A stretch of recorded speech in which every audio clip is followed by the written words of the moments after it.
How to increase your internet speed on your laptop. In this video, I'll show you guys a quick and easy method that you can choose to increase your internet speed.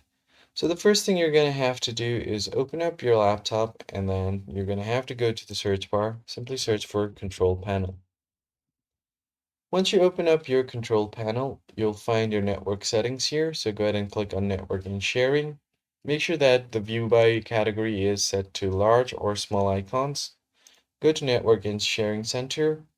On the left-hand side, you'll find Control Panel Home, and right below that, you have Change Adapter Settings. Once you head over there, your network connections will open up. Now right-click on your Wi-Fi, and then head over to its properties. Once your properties window is open, just go to Configure.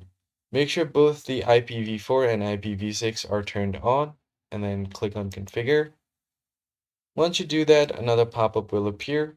Now go to the Advanced tab, and then from here, you can just click on this preferred band. From your value, you're just going to have to select prefer 5 GHz band, and then click on OK. After doing this, your Wi-Fi will restart, and then it will only connect to the 5 GHz band if they are available. So that will be your preferred method of connection. And once that is done, just close everything out, restart your PC, and you should be good to go. I hope this tutorial was helpful. I'll see you guys on the next one.